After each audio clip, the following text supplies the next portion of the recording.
I spent 2 years writing my memoir, pouring my heart into every page. When I gave it to my daughter to read, she laughed and said, "Mom, nobody cares about your boring stories." 3 days later, she called me at 2 a.m., crying. She'd reached chapter 12. And chapter 12 changed everything. I'm Catherine Blackwell, and I'm 58 years old. For most of my life, I've been what people call ordinary. I worked as a high school English teacher for 33 years, raised my daughter Sophia in a modest 3-bedroom house in suburban Connecticut, and lived a quiet life that most people would scroll past without a second glance. But ordinary lives can hold extraordinary secrets, and I'd been carrying mine for 27 years. It started 2 years ago, right after I retired. I was sitting in my empty house on a Tuesday afternoon, watching dust particles float through the sunlight, when I realized I had all this time and nothing to fill it with. Sophia was 27, living in Manhattan, working some high-powered marketing job that kept her too busy to call more than once a month. My husband David had passed away 5 years earlier from cancer, and most of my teacher friends had moved to warmer states or were too busy with their own grandchildren to meet for coffee anymore. That's when I decided to write a book. Not because I thought I had some great story to tell, but because I needed to make sense of my own life. I needed to write down all the things I'd never said out loud, all the moments I'd kept locked away in the back of my mind. I worked on it every single day. I'd wake up at 6 a.m., make my coffee, and sit at David's old desk in the study, typing away on the laptop Sophia had given me for Christmas 3 years ago. Some days the words flowed easily. Other days I'd stare at the blank screen for hours, fighting the urge to just close the laptop and pretend I'd never started. The book wasn't fancy. I called it The Weight of What We Carry, because that's what it felt like, carrying all these memories around for so long. I wrote about my childhood in a small town in Ohio, about meeting David in college, about our wedding on a rainy April afternoon, about my years teaching Shakespeare to teenagers who mostly just wanted to check their phones.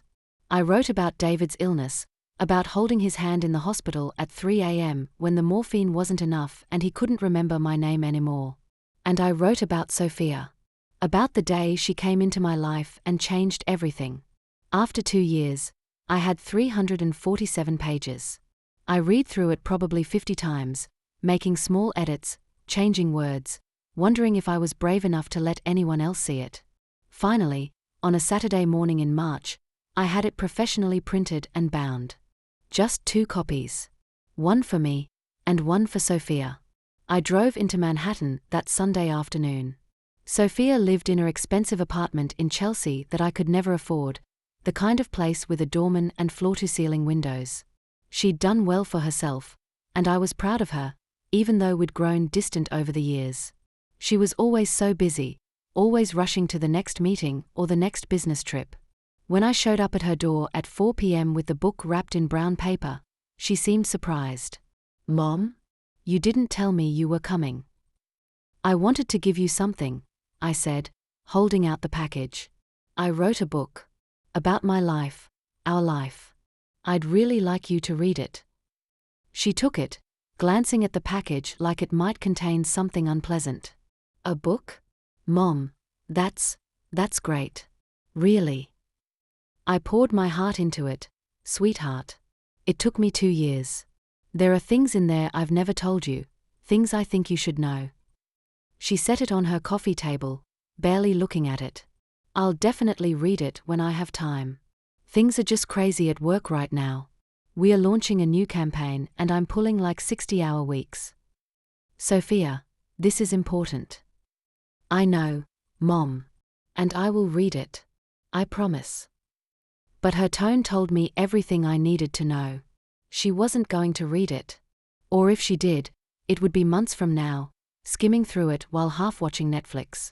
I left her apartment feeling smaller than I had in years. On the drive home, I cried so hard I had to pull over at a rest stop for 20 minutes just to catch my breath. I'd spent 2 years writing down my truth, and my own daughter couldn't spare an hour to even open the cover. A week later, I called her. It was a Thursday evening, around 7 p.m. "Did you start the book?" I asked, trying to keep my voice light. "Mom, I told you, I'm swamped. I'll get to it." Sophia, there are things in that book you need to know.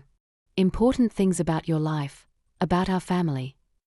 She sighed, and I could hear the irritation in her voice. Mom, I love you, but honestly? Nobody cares about your boring stories. You were a teacher in Connecticut. You had a normal life.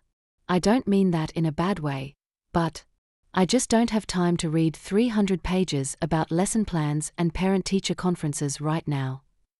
The words hit me like a physical blow. Boring stories. Normal life. Like nothing I'd done, nothing I'd experienced, nothing I'd sacrificed, was worth her time. Fine, I said quietly. Don't read it. I hung up before she could respond. For the next 3 days, I barely left my house.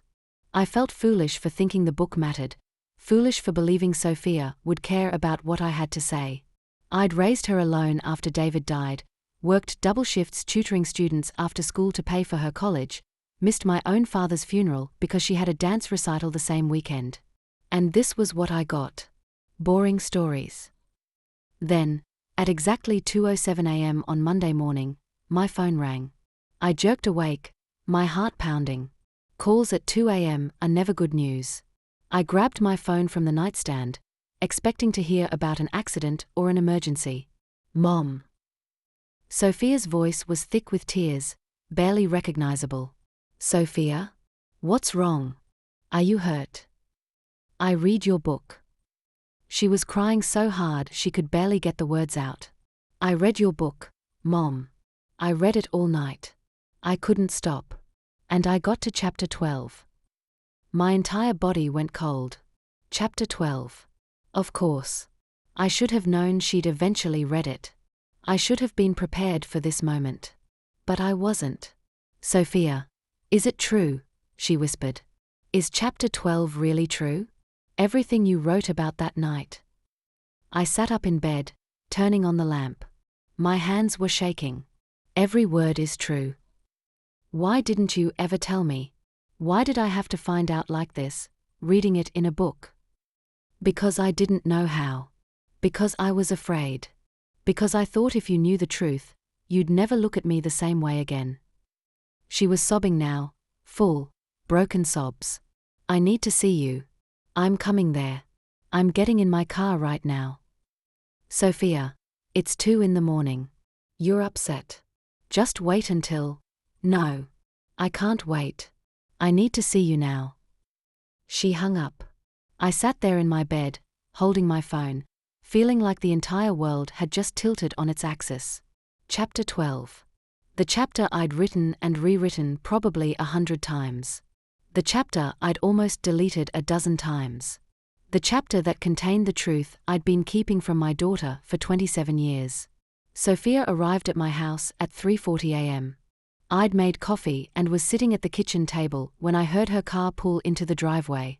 When she came through the door, her eyes were swollen from crying, her hair was a mess, and she was still wearing her pajamas under her coat.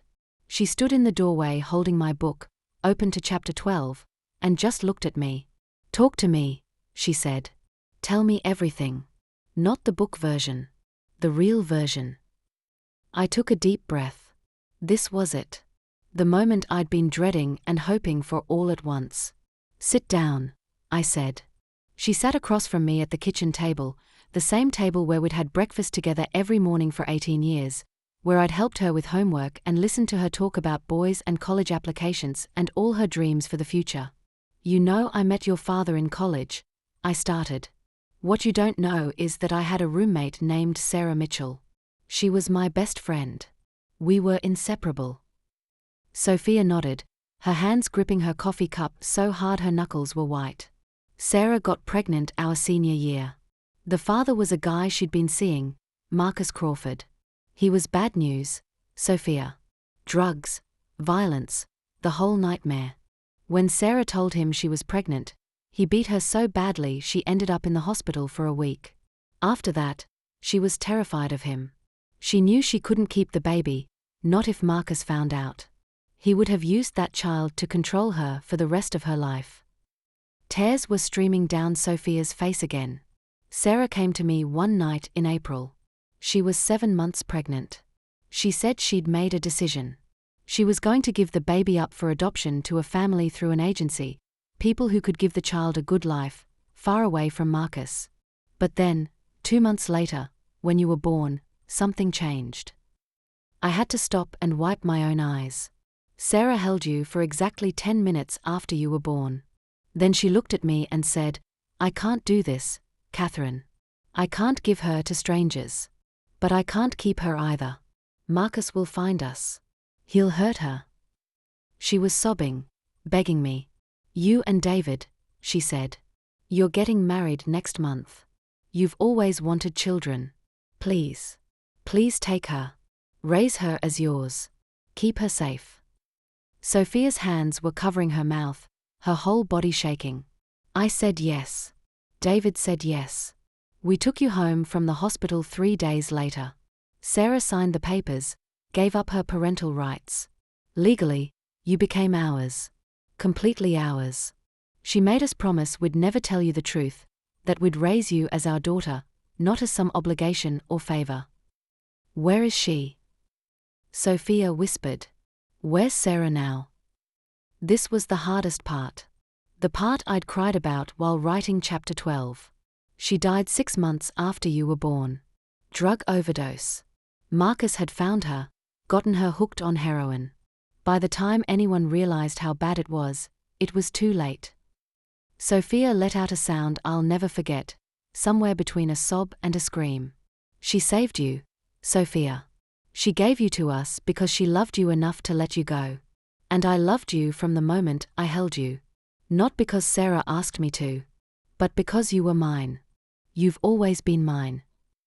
Why didn't you tell me? She asked again, her voice breaking. All these years. Why? Because I was afraid you'd think I wasn't really your mother. That you'd go looking for Marcus, trying to find some connection to your biological family. Because I was selfish and scared and I wanted you to be mine without any complications. She stood up suddenly, knocking her chair back. For a moment, I thought she was going to leave, that I'd lost her forever. But instead, she came around the table and threw her arms around me, holding me so tight I could barely breathe. "You are my mother," she sobbed into my shoulder. "You've always been my mother. Biology doesn't change that. You raised me. You sacrificed everything for me. You saved me." We stood there in my kitchen at 4 in the morning, both of us crying, holding each other like we hadn't held each other since she was a little girl. "I'm so sorry," she whispered. "I'm so sorry I said your stories were boring. I'm sorry I didn't read this sooner. I'm sorry I've been such a terrible daughter." "You haven't been terrible. You've been living your life, like you should." "No." She pulled back to look at me. "I've been selfish and dismissive and I took you for granted. This book. Mom, this book is beautiful. Chapter 12 is just one part of it. The whole thing is incredible. Your stories aren't boring. Your life isn't ordinary. You're extraordinary, and I've been too stupid and self-absorbed to see it." Over the next few weeks, something changed between us. Sophia started calling me every day, sometimes twice a day. She'd ask me questions about the book, about stories I'd written, about memories I'd shared. She wanted to know everything about Sarah, about what she was like, about how I knew her.